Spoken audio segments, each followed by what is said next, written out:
initially when I think of Taiwan, I just think of the nicest people you'd ever meet. People who'd give you the shirt off their back. Just very gracious. Very, very gracious. Oftentimes, people would let us into their homes and feed us, even though they didn't have any interest in the message, just because they were kind and considerate. And people were considerate to stop and talk, almost always. I can hardly ever remember anyone getting upset at me because I was proselyting or, trying to share the gospel with people. Just people were very willing and even courteous with rejecting. And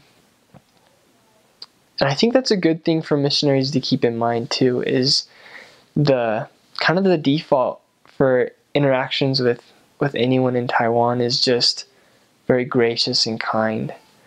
If you go into someone's home, it's you can show that person a lot of honor and respect by letting them lead out in everything. So for instance, if I came into someone's home, I'd first take off my shoes and I'd wait for them to sit down before I sat down. If they provided food, I'd wait for them to eat food before I ate the food. And sometimes I'll try to trick you. They're trying to see if you actually know the culture.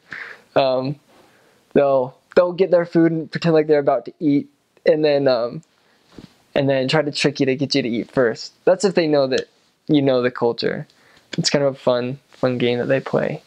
Something typical in Taiwan too is face. I'm trying to think what would be kind of the American equivalent to that.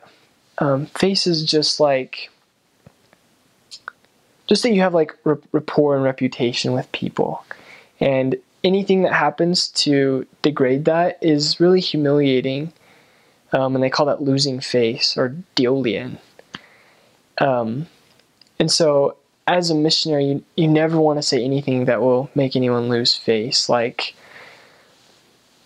I don't know, if someone's house isn't as tidy as it could be, you'd never want to point that out to them. You'd always just want to point out the good things and help them feel like they have rapport and respect. So pointing out nice decorations they have in their house, or a picture of their family is a great thing to do. Complimenting them on how obedient and their kids are, or how smart their kids are, just really gives people face. Another thing is like titles. Titles are really important. And so obviously in the church we call people by brother and sister, but if you know that someone is like a director at his employment, you might call him that, and they just use that freely with their names, like if your last name is Brown, the way that they say in Taiwan is your Principal Brown or Director Brown or Boss Brown. And so that's always fun, and people always kind of feel special if you call them by their title. And so we would make an effort to do that. In Taiwan, there's a lot of religions. There's, Taoism, Confucianism, Buddhism. And most people maybe don't follow those religious ceremonies and traditions strictly, but almost everyone I met was religious in some regard and believed in spiritual things. And so talking about Joseph Smith's first vision was not a weird thing for people. It wasn't like, that's weird, or I don't get that, that's unfamiliar. It was very familiar for them to hear about spiritual beings appearing to people. And oftentimes people would even share spiritual experiences they had after we shared a first vision or talked about feelings and impressions. And so that was something that was awesome, was that people just had a spiritual sense to them. And that was kind of the national, everyone was spiritual in some regard. Most people were. Something that is difficult, though, as far as that goes, is because they have all these religions, we share about the gospel of Jesus Christ and about commandments and Jesus Christ.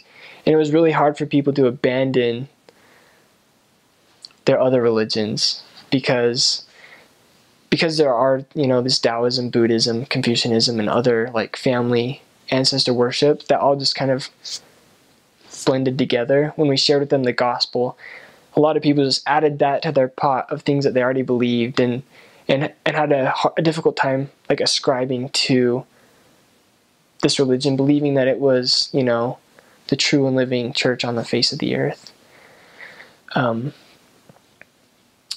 remember one time having an individual confront me and say, you missionaries are really destroying the culture here. Because to them, their culture is,